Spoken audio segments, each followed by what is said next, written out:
Welcome to Major in Adulting, the podcast where we talk about the transition from study or trade into work, life, and everything in between in your adulting world. I'm your host, Romaine. Lately, I've been hearing the same frustrations come up over dinner tables, in meetings, and in quiet side conversations with leaders that I respect. Gen Z feels different. This generation is harder. Something has changed.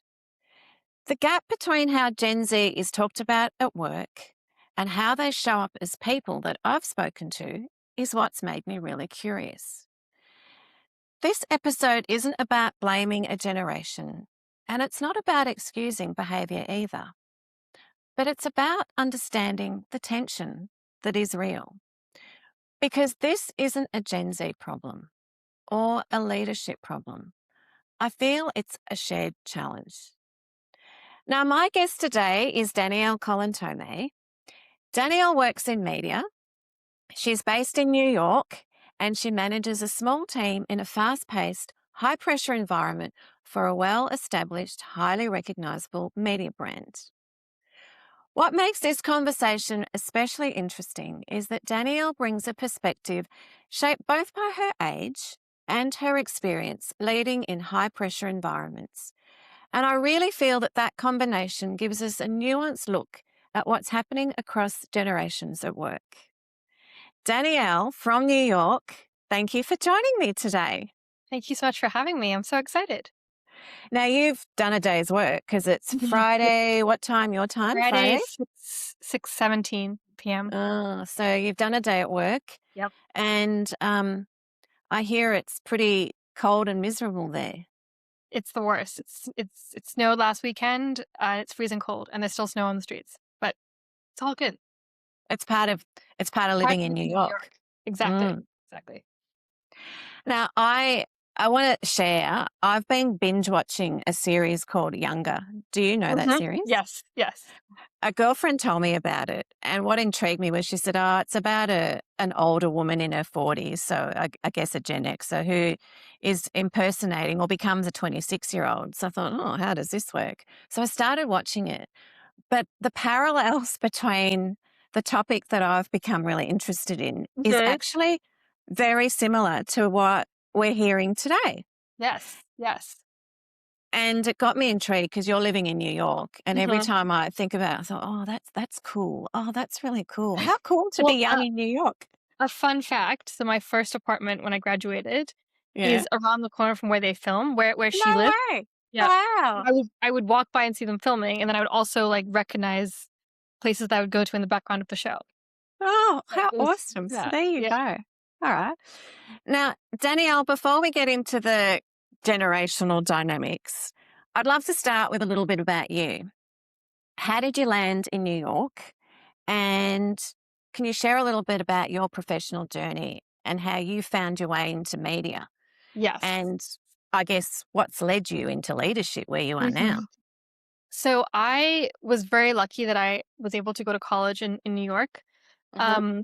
And when I was there, I don't know who told me this. I don't remember why I had this mentality, but I was very paranoid about being able to get a job when I graduated.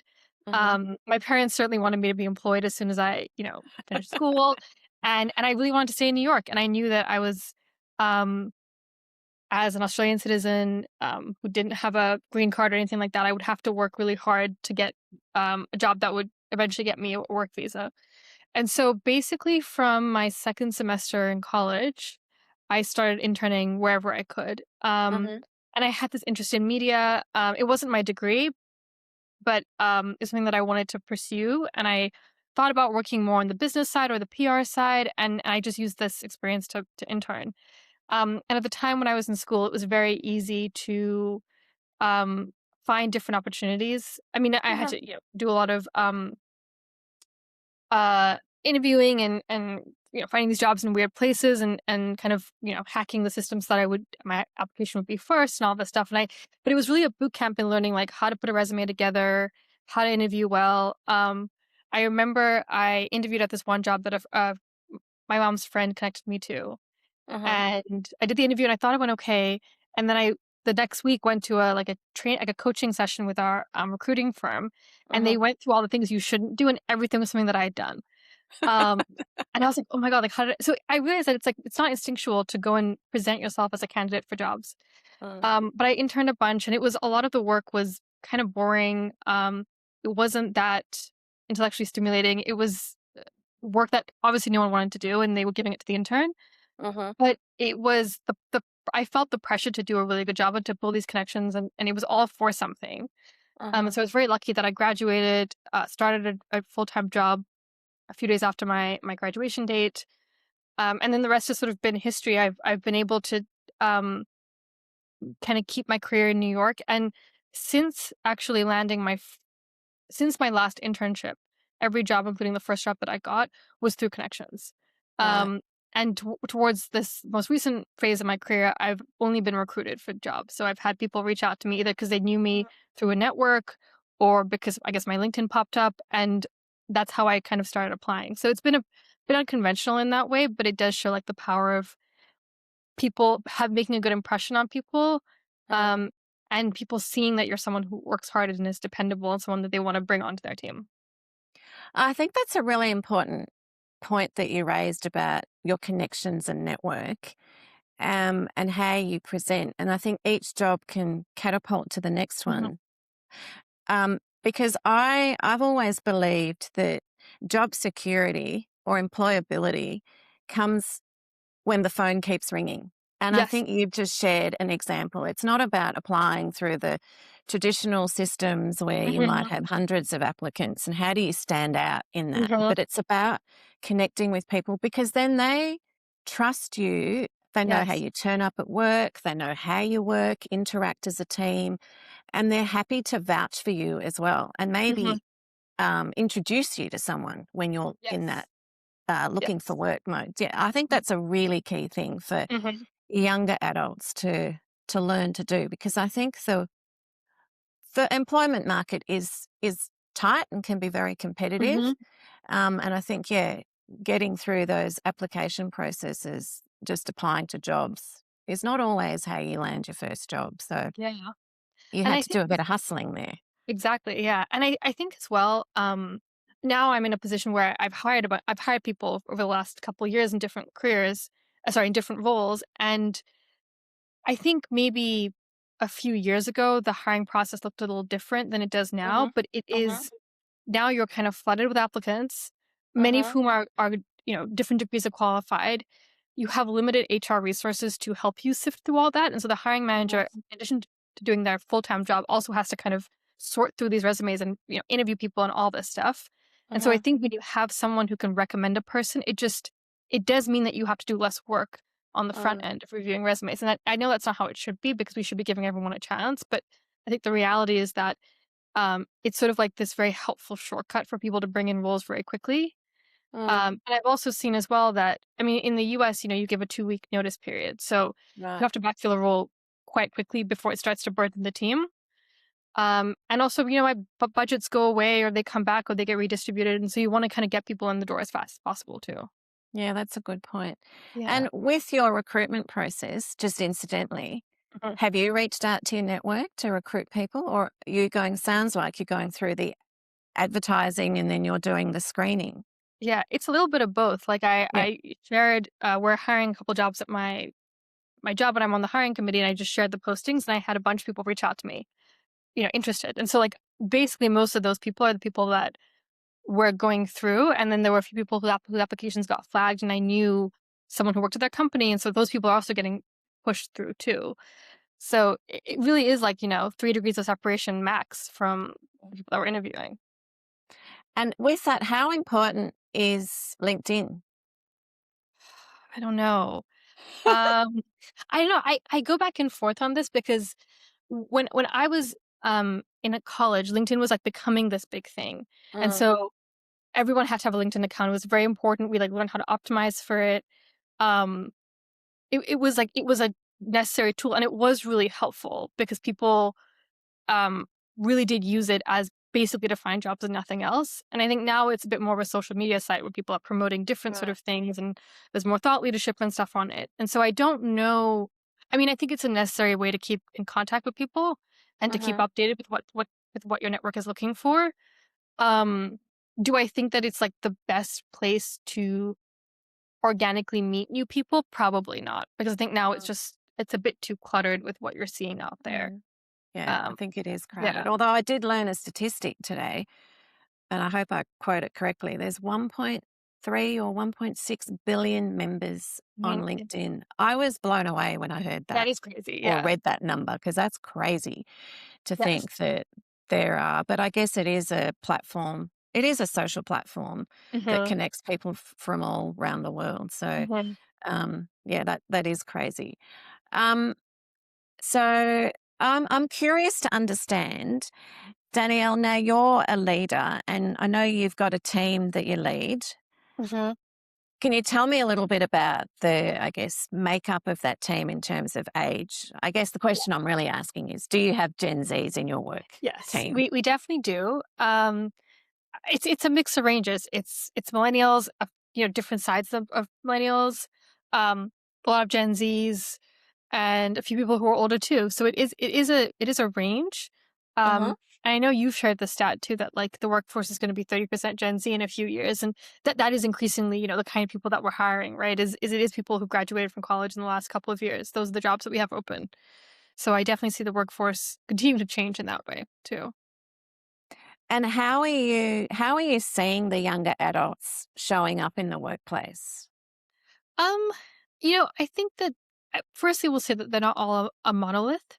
Yeah. We have some Gen Z managers. We have some people who have taken career breaks and have come in. So there is a range. I think as Uh-huh. a to sort of stereotype maybe a little bit. I think a lot of my Gen Z colleagues sort of come in and bring their full self to work. So they're when it's how they dress, what they talk about, where they talk about these things, it's much more open in a way that I think for me, certainly when I was coming in, I felt this pressure to be very buttoned up and very professional and to Uh, not let my age be seen as like um a hindrance or something. It was just so much about blending in and being seen as someone who's very responsible very quickly. And I think that same hyperfixation on professionalism isn't quite there with Gen Z, which I think is ultimately a good thing. Because we do spend a lot of time in work. We're there for 40 hours a week. That's a big chunk of our time. And to be mm. wearing a mask during that time isn't, the best. It's interesting you use that word mask because I think as a Gen Xer, Hmm. and my kids in particular, when they've watched the podcast, they see the professional mum, with the Yes. professional voice. And I think they said, why do you project like that, mum? And it's like, oh, do I? And then I stopped to think and thought, well, that's how we've been trained. It's Yep. all about this professional face. Hmm. Um, and you're right, the word mask, we do wear this professional mask. I mean, I hope what we say is authentic, but it's how we say, Yes. it's with that professionalism to instill that you know what you're talking about and to give that optics that you're in charge and you've got this shit together, right? So Hmm. there's this element of that's how we've had to been trained to present. Hmm. Whereas I definitely feel that that is maybe a tension point to exactly what you've said. And when I'm speaking to the younger adults, I do get this. It's about being authentic is so important Hmm. to them. Yes. How they are down in their social network at a party or down at the pub or local restaurant hanging out, they bring that same self to work. Is that fair? I think so. Yeah. I really do think so. And I think generally speaking, workplaces have obviously gotten more casual. So there's Mm, that as well. I mean, I remember my dad would wear like, a button up to work and a tie to work every day. And there's like five industries I can think of where that would be acceptable, but everywhere else that is just not the norm. You're in t-shirts and you're in sneakers and so I think that there has been this it has created this environment where people do feel extremely comfortable, and even more so, I think the younger generations, um, where they are talking about their personal life, you know, out on the floor, and um, but it's all it's. I don't think it's necessarily bad.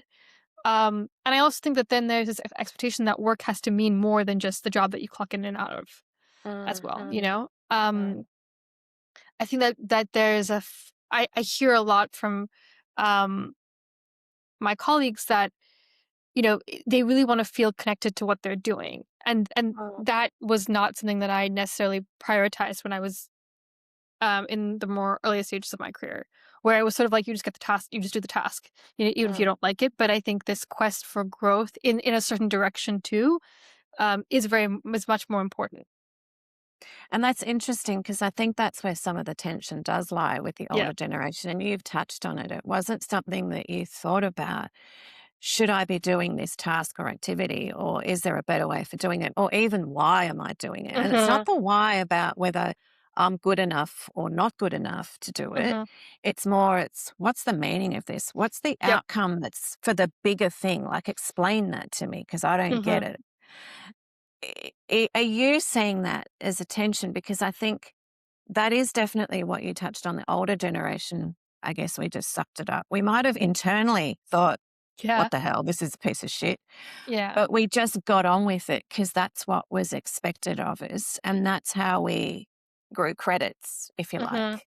Yeah. Whereas I think what I'm definitely hearing and what you're saying is consistent, that perhaps the younger adults are questioning what they're being requested to do because you touched on exactly this. It's a connection. It's bigger than Mhm. just writing a comms. Yes. Yep. 100%. And I think that there's also some factors when it comes to what jobs mean now to people. Mhm, There's far less stability now than there used to be in sort of a traditional corporate environment. There are mm, layoffs every couple of years. So I also think that that's part of it too, right? Is that I think there is, I see it in two ways. I see one way in that people are very anxious about their job security. mhm, And so when they ask these questions, they're trying to discern, like, am I doing a good job? Am I going to be safe? Like, that's one path that I see people who are mm, very fixated on, like, what is the next step? What does this mean? Am I going to get promoted because of this? Am I going to get a raise? And then there's this other side that is sort of like, well, I don't trust necessarily that I'm going to be rewarded or that I'll have my job for a long time. So it better work for me, you know, maximally. mm, mm. Um, and there's obviously it's a spectrum in between those two things as well. Yeah, and it's interesting because, in fact, I had this conversation with my son, and we were talking about AI and some of the, I guess, the concerns about what the Gen Zs or the younger adults, and actually all of us feel about the futures of our work. But I guess probably they're more sensitive about it because we've got skill stacks that we can lean Mhm. on and leverage, whereas they are entering and building at the moment. So they feel maybe a little bit more vulnerable about selling themselves or what is their worth because they're learning as they enter into Mhm. the workforce. And it was made a statement around, as much as AI is coming in, I then do question, when I'm doing an activity, should I invest in this? Because this is something that AI is just going to take Yep. over. Yep. So then that will affect how they show up and their behavior. Yeah. What's your And thought on that? I mean, I I've got some thoughts, but I'd like to yeah, hear what you think. I mean, two things. I think the first thing as well is that, when I was coming up, or young, early in my career, like, being technologically savvy was such an asset, right? Like, people would look to the millennials to be like, "Oh, you're gonna run the social media account. You're gonna do this I thing. You're think gonna they do that still thing." do. I think they Yeah. still do. But it's interesting because those things now are like huge disciplines that people who just were the intern running the social media account is now the head of social, which is the biggest marketing, platform for a lot of brands. But with AI, it's sort of interesting where, like, everyone is meant to adopt it, but there isn't necessarily this bias towards the youngest generation being the best at it. Mm, Um, and so I think it's this mm, weird disconnect where um, young people should be on the cutting edge of of technology and how we work better and smarter, but they're kind of being left behind because there's this assumption being made by a lot of leaders that, oh, AI can definitely replace entry level jobs. And I don't know if that's necessarily true or not. I haven't mm, found that is a true one-to-one example, but certainly a mm, lot of tasks that would have been given to an intern or would have been given to the most junior person on the team can be done by AI. mm. So I think that is a real concern, and there's been so much discussion about where AI will go that Mm, some people think it's going to be completely replacing, whole industries. Other people don't see it that way, and I think that ambiguity is contributing to people not feeling like their skill set is going to be invested in by their company. mm.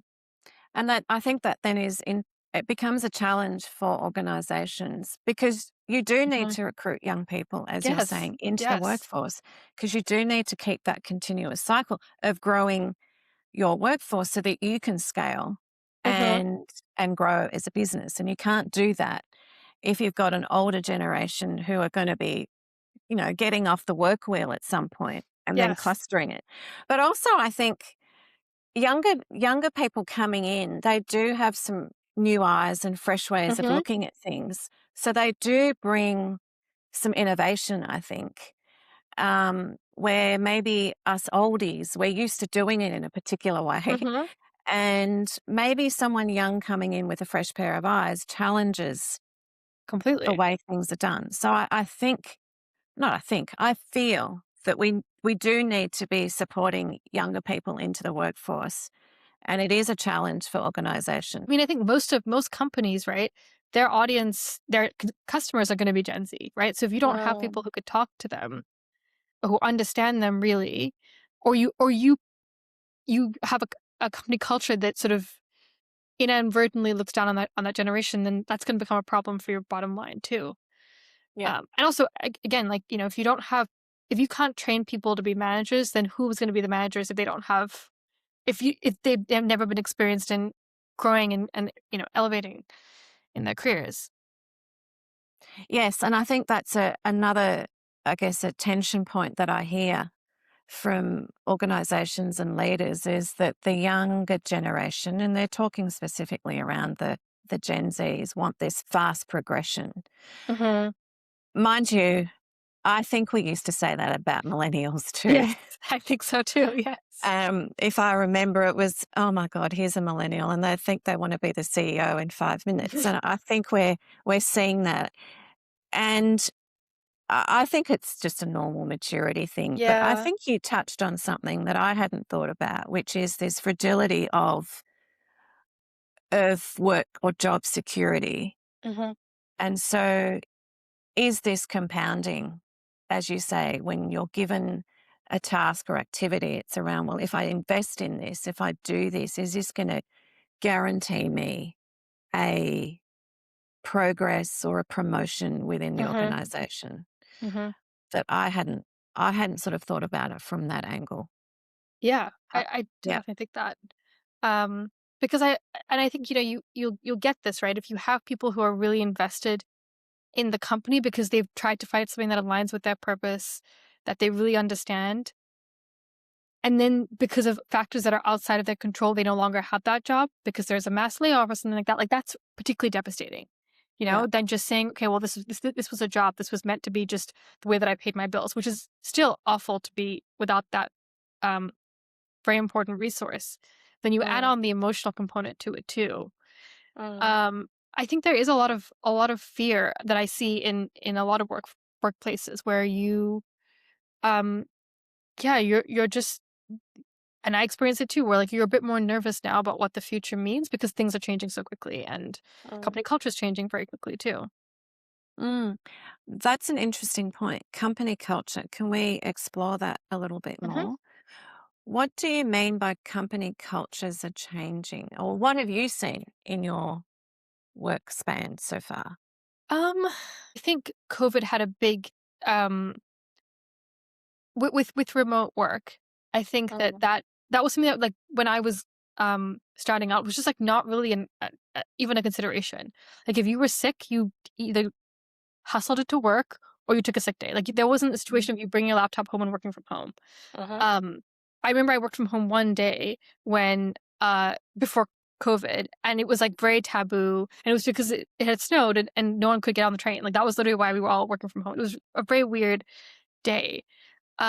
And so I think what's happened now is that because there's this bigger margin between what companies want or like leadership wants and then what people want. Mm, And a lot of mm, people want remote work, a lot of people want flexibility. Um, but there aren't as many of those opportunities anymore because things have changed. Because we're trying to return back to a company culture that existed, prior to 2020. Mm, But the workforce has changed, and what people have been exposed to something that looks different, and want to mm, keep that as well. Mm. I think you're absolutely right. And I don't think that spans to the younger generation. I think that's all generations. The people Mhm. that I talk to want that hybrid flexibility of working Yep. because life's busy. Mhm. And if you're stuck in an office, and people I think are just working more intensely. I think that's what Yes. I think COVID that's true did. too. And I don't think that's reversed. I remember being on a call on a Friday at 6 o'clock, and there were people who were continuing on another call. Now, it made me reflect and think on a Friday, people would go to lunch at 1 o'clock, straddle back maybe, an hour and a half later, and then 4 o'clock, you'd look around and the floor was pretty much Mhm. empty. Yep. Um, so that has definitely changed. What about the connection that you did bring up and the purpose? Have company cultures changed where the value of the individual has maybe diminished? Because if you're not working out, I can get someone else to do your job. I think so. I think that is felt more. mm, And again, I think AI has contributed to that feeling too, right? That, mm, okay, well, I can outsource part of your job to something else. mm, Um, yeah, and I really do feel for, like, people in that situation of not feeling secure in where your career is going. mm, I also think that, like, the job market has gotten a lot more competitive, and it could be like mm, a microcosm mm, right now because of the economy. But y- the idea of switching jobs or all that stuff like that is very daunting because, as we said, it is so much about your connections. You can't just trust that your application is going to be seen and considered without doing all the other steps that you need to do. And even then, that might not be enough. Because I know older people would go, well, just do the job. The rest will Yeah. happen. Mm-hmm. Because that's what happened for Yes. us, I guess. For the older Gen Xers and definitely the boomers, just do your job, just shut up, don't question it, and your work will speak for yourself.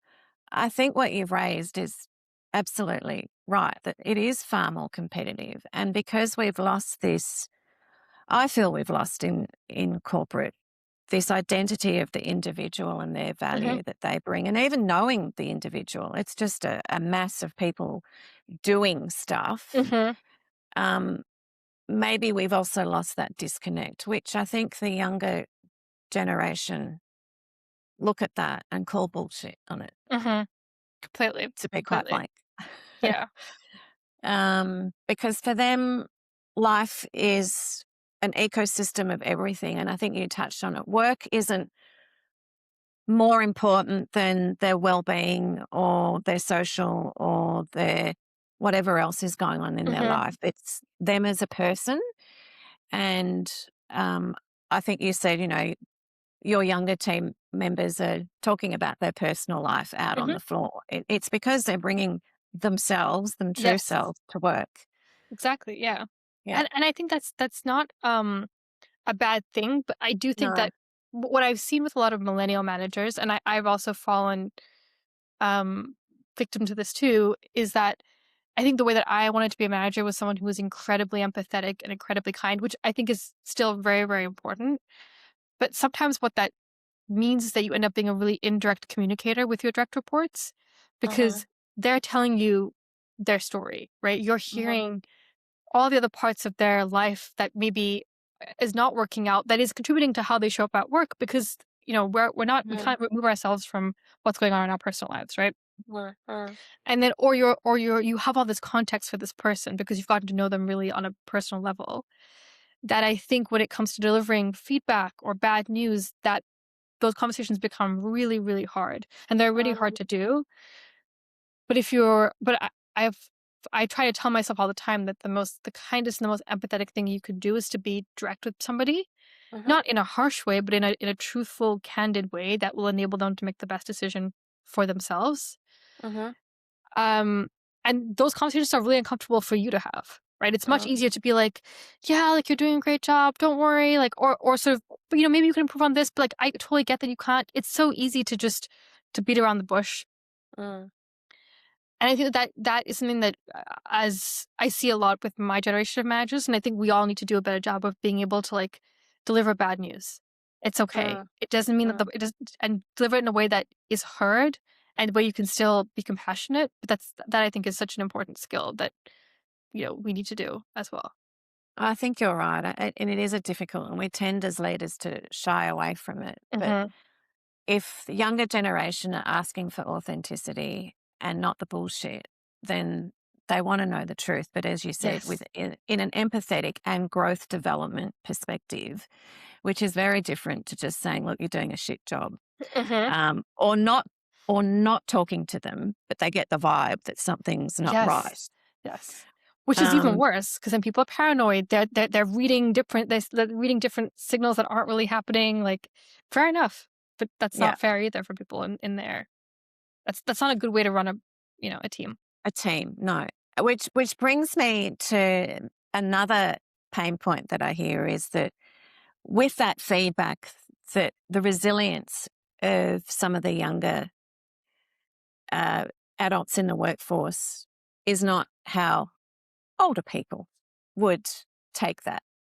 How do you find difficult feedback given to younger team members versus older team members varies? Um, that's a good question. I I don't know whether receiving feedback is super different for different Mm. people, but maybe at least that hasn't been in my experience. Um, I think that you do find people who are defensive um across all ages. You do find people who take it really personally as well. Um, but I think that if you have a rapport with somebody that is grounded in professionalism, it is much easier to just lay your cards on the table and say, "Hey, this didn't work well for me because of XYZ thing, or this impacted my job or my team because of XYZ thing." But if you Mm. are going from, like chatting with somebody at lunch and really talking, about your lives, and then the next hour you're trying to give them feedback, it gets complicated, I Mm. think. Mm. And I also feel like this may not be a generational thing because I remember um, when I was an entry level employee and I was around other entry level employees, and we'd go out for drinks and we would go out for um, dinner after work, and you become these people become your friends. Mm. And then it's really hard to be like, "Hey, you really messed up, and that impacted me." But Mm.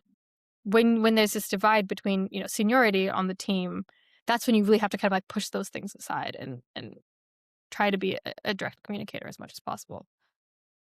It's interesting you use that word seniority because I wonder if Gen Zs automatically, um, I guess, embrace that seniority because Mm. I feel that they're a generation who it's not instant, it's earned, Yes, and it's earned because they watch and observe you as a leader. How do you, how do you find bridging that, or do you find that? Because that's I what some of the things I'm hearing from them. I completely agree with that sentiment too. And I think that maybe it isn't just Gen Z, but it might just be like where workplace culture is now too. But I do think that's Yeah. a big reason for that is because of how Gen Z approaches this. But um, the sort of stereotype of like the big scary boss who like walks in and everyone sits up straight, like that isn't the case anymore. You know, Mm. Mm. or very, very, very few leaders command that kind of response. And I don't think we look at those people with admiration like we would have maybe 10 years ago. Like you don't Mm. want to be the person who like is so scary and unapproachable and cold. That's not the kind of leader that people aspire to be now, I think. But Um, that's how those leaders see themselves. Like, yes. have they Yeah. reflected and thought, Yeah. well, actually, my audience don't see me as this all Yes. empowering, all encompassing Right. person that Yes, exactly. But then yeah. it's this weird tension where you've watched people ahead of you command that kind of respect, and then you wonder why am I not getting it now that I've earned my stripes and I'm at that level now. Mm. Mm. Um, like um I remember talking. This was a few jobs ago, but I remember talking to someone, and I was like, it's crazy to me how I know how I would have talked and treated me when I was younger, like me at Mm, my current level, and mm, it's different. I'm not getting that same kind of like reverence. But I also think that then that means that you have to earn that respect, and that I think is mm, important no matter what. And it also, I think, means that you can earn that respect even before you have that type of seniority. There are plenty of people mm, on teams who are maybe not managers, but they're very influential. mm, And and that's a skill in of itself to be somebody um, who can get people on board, even if you don't have a direct say on what they can do in their Mm, day to day. that's very true.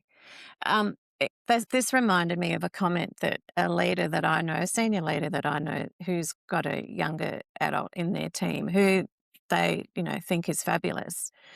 But he said, I do get a bit jarred when I get on a Teams meeting with them and they call me mate.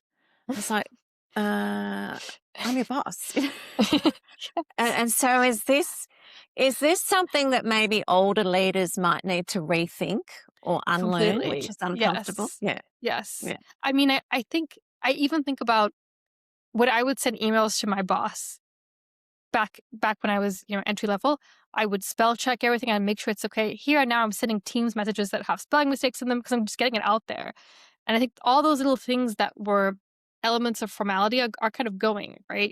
mm, A lot of offices now are open plans, so you're sitting amongst your team.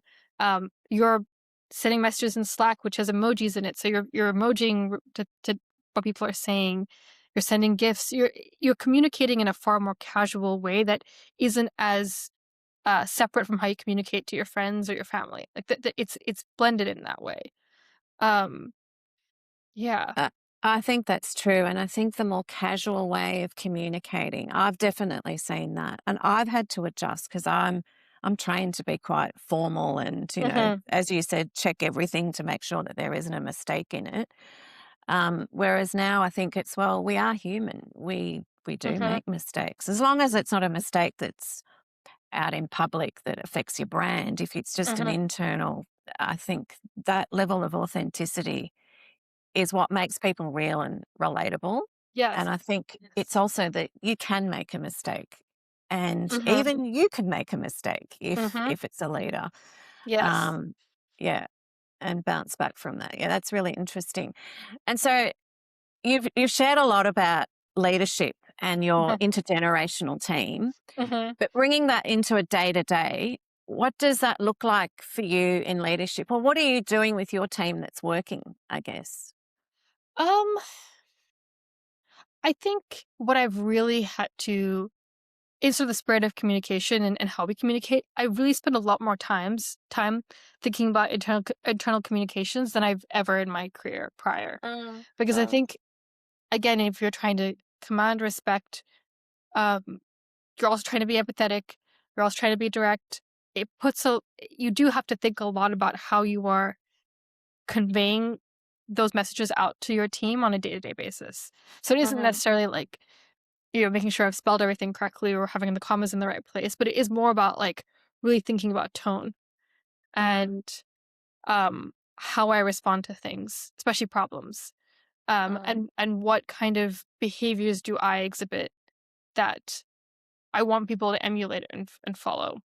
mm, mm, Um, and so that's one of the elements I've been thinking about. But I also try to think about, how do how do we create a work environment where people feel motivated in spite mm, of a lot of the very valid reasons why people don't feel motivated, you know? mm, mm, How do we bring security to people's day to day when there may not be security in the industry or in the field, because of all these different conversations that are happening about new technology, but also about where companies downsize and rehire in such close succession. Like, how do we foster an mm, environment that is where people feel security and safety? And I don't know if I have all the answers to that because mm, it's definitely still a problem. Um, but it's something that I'm far more conscious about now than I ever have in my career because I recognize that there are so many people who have been in the workforce for 5 years who've been through themselves 2 layoffs, you Mm. know? Um, And at your kind of age or stage in life, I mean, it's not yeah, yet. yeah. And so Yeah. you want people to have a healthy investment in the job that they have, right? Not to be overly Yeah. attached to it, where you miss all the red flags that are happening and you don't realize when it's not in alignment with what you want, Mm. which is also a very important thing too, and something that I coach a lot of people on is like really recognizing, okay, when is it your time to like broaden your horizons and look elsewhere? 'Cause it's also very, Mm. very important too. But also like how do you to make the best out of a day-to-day situation when not everything is exactly what you want? Because that is life, right? Mm. Yeah. And especially working in media, our strategies change so quickly. Every 12 to 18 months there's a new approach to how to drive more business. And that requires a team to adapt to that. So Mm. um really driving home how important adaptability is, especially now. Uh, That I think is like probably the number one crucial skill is being able to work through change. Yeah. I think you're absolutely right. Change is here to stay, and it's at a Hmm. pace that we're probably going to encounter and continue to encounter. So I think that's really, really important for young Yeah. adults coming in. Um, it's an interesting point. I want to go back. I touch on resilience because Hmm. in another conversation, older people tend to look at the younger generation and say, "Oh, they're not resilient enough," right? Mm. And then the comment was, "Well, is it because we have more agency, so we're more likely to speak up and take action in a workplace or outside again about something that we don't think is, or question something, the norms of something?" And then the point that they made was, actually, isn't that us being resilient? Mm. Because we're not accepting, but the optics is that because we're questioning, and then we might, well, I'm not coming into work tomorrow, seen as, oh, well, they're not resilient. But actually, it made Mm. me think when I heard that, actually, that's a point. Hmm. Are they actually taking ownership of their resilience in a different way? Do you Hmm. see that at all? I yes and no. This is sort of a sideway tangent, but there was a story about how in law schools now more and more there's like a huge number of students who are getting exemptions from exams or getting like Yeah. extra time, and they're for medical reasons, right? But it's like this volume that doesn't necessarily correlate with what you would expect to see from that size of population. It's like 30% now are getting some kind of like exemption. Um, and I think that there is this element of um not necessarily all younger adults, but certainly currently, um, where we have a lower tolerance for discomfort now than ever before. And I think mm, part of that has to do with like how easy it is to get what you want. You can call a car, you can call food, you can do all these things such an instant way. People are so used to that instant gratification. And I think it does bleed into what you're willing to put up with when things aren't going exactly the way that you want. mm, Um, or that like if you things being difficult, you try and find solutions rather than just like pushing through the difficulty Sitting with it, as or someone sitting said, with it. sitting Yeah, with it. Yeah. exactly. And so I think that it kind of goes both ways. Where I do think that being somebody who is not accepting of um, an unclear work environment or a bad work environment is a very good thing, right? And being somebody who asks questions and is a critical thinker, those are hugely valuable skill sets that I think would mm, lead to a lot better decision making by leaders mm, too. If they knew that, like, hey, I have to answer to my staff, I have to answer to people if I mess this up, so I'm going to think more critically about this. I think those are great. Um, that's a great mindset to be in. At the same mm, time, I think there also has to be an understanding that like there are very often we will have to work through things that are really hard. Mm. And uncomfortable. Yeah. Yeah. Yeah. And we have to dig into the, as they say, dig into the trenches. Hmm. And I guess that's what a team is. You Hmm. got to pull in together. And it's not, you are an individual that is part of a team, Hmm. and it's the team that actually has the success. And I think, yeah, well, and that's a good point around how do you elevate an individual's input as part of a team?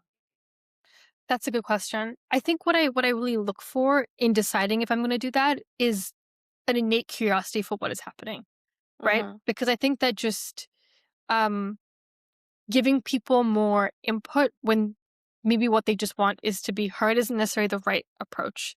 So Mhm. I look for people who are genuinely curious to trying to understand why something is happening versus just thinking in their own myopic lens.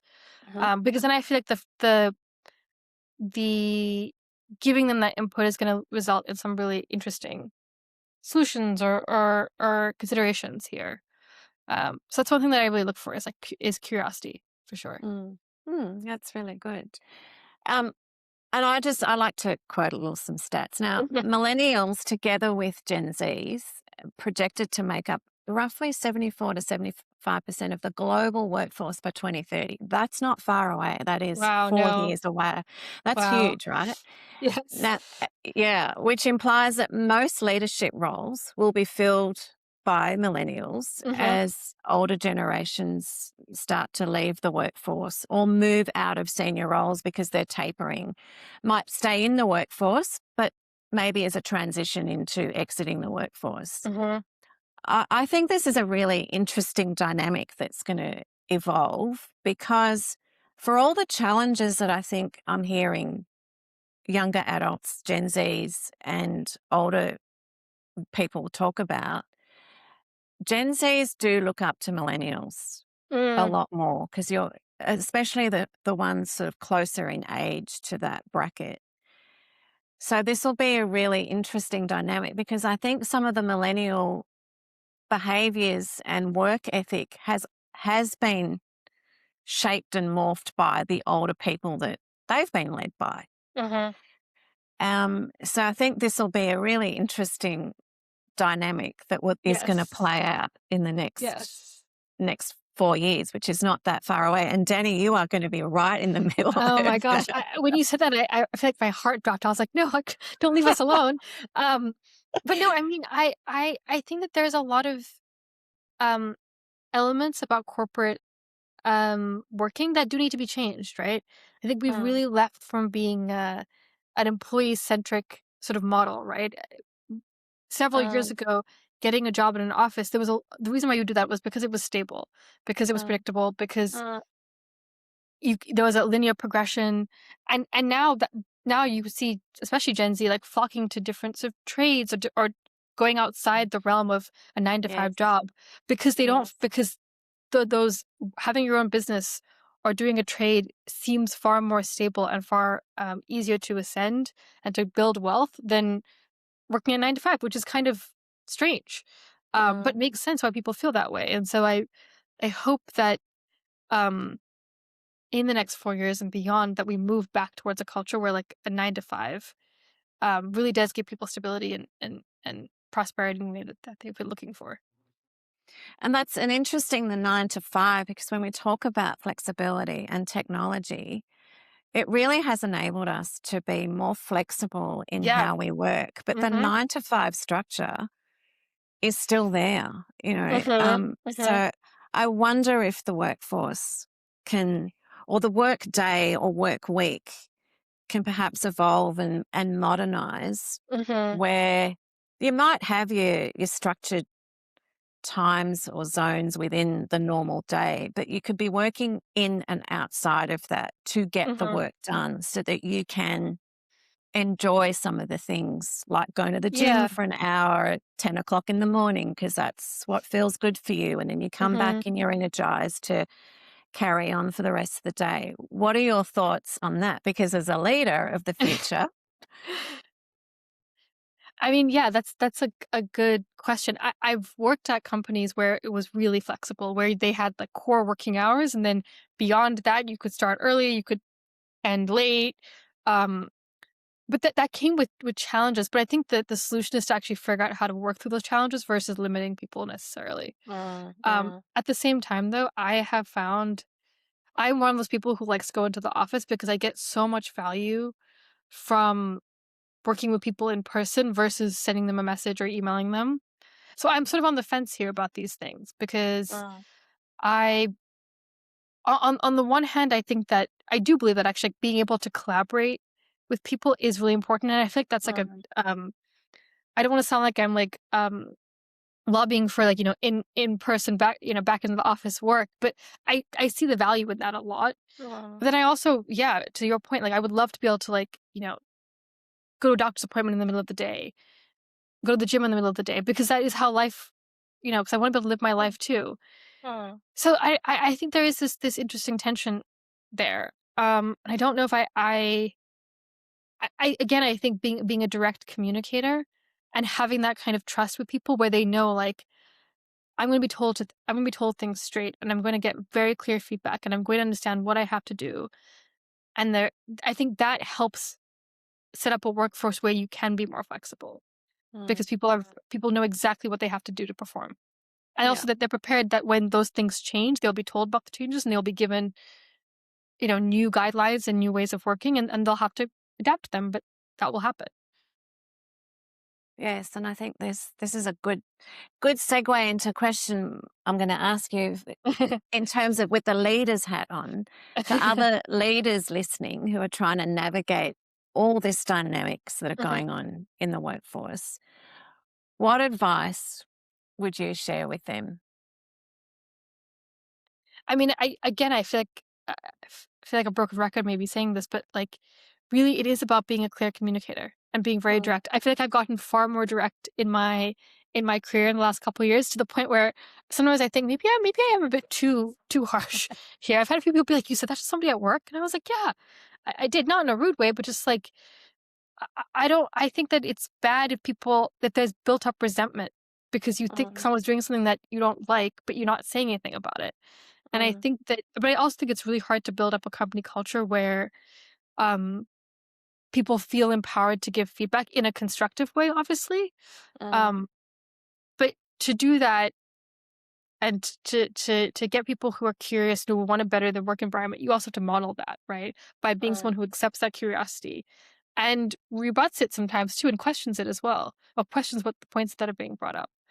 So really, I think like being able to learn how to thread that needle between being caring and really understanding who you're with, and seeing your coworkers as people with full lives, and trying to better them in that way, and making business decisions because you want them to, you want the business to thrive because you want them to be able to work with you. Like there's that, and then there's also being really direct and clear with people. I think those two things actually like are married together in a way that I think often we see them as opposites sometimes. And I think that's consistent with what I'm hearing the younger adults want from leaders is authenticity and transparency Yes. with Yes. empathy. Yeah. Yeah. So thank you. That's awesome. And I think you've got a really unique vantage point because you're leading as a millennial, not to put a tag on you, but I think you're close enough to remember what those early years felt like, and you definitely shared that at the start. And just to wrap, if you're speaking directly to younger generations entering and considering their work life, or what would you say to your younger self? What would you want them to know? So this was actually a piece of advice that I was given that has just stuck with me for so many years. And it's that, at different stages in life, you will want different things out of your career. Sometimes, maybe when you start out, you want to just learn and just to be exposed to new things, and just to, like to develop your skill set really quickly. So then that means that maybe you compromise on other things like pay or your time to be able to do that. And then you may enter a space where like suddenly, what, I'm trying to buy a house, so I do want to maximize my pay as much as possible. So maybe you shed some of the more, you're okay with shedding, a job that is really emotionally rewarding if it means that you get that kind of paycheck at the end for that goal. And I when I heard that, it really struck with me because I'd always seen my career as being the sort of like linear line where like everything was a step, one step above the other. Whereas it sort of isn't like that, right? It's like you're moving into different modes or optimizing for different things because of what's happening in your life. And so I think seeing your career as a means to unlocking other things that you want, and being able to make concessions for that primary purpose is so important. And I think it helps with the anxiety of trying to pick the perfect job or striving for that perfection when actually what you're looking for is like one thing to be a little bit different so that it can unlock these other aspects of your life that you want to unlock. Oh, I love that. That is perfect. Danny, that brings us to the end of a really enjoyable conversation, and you've shared so much.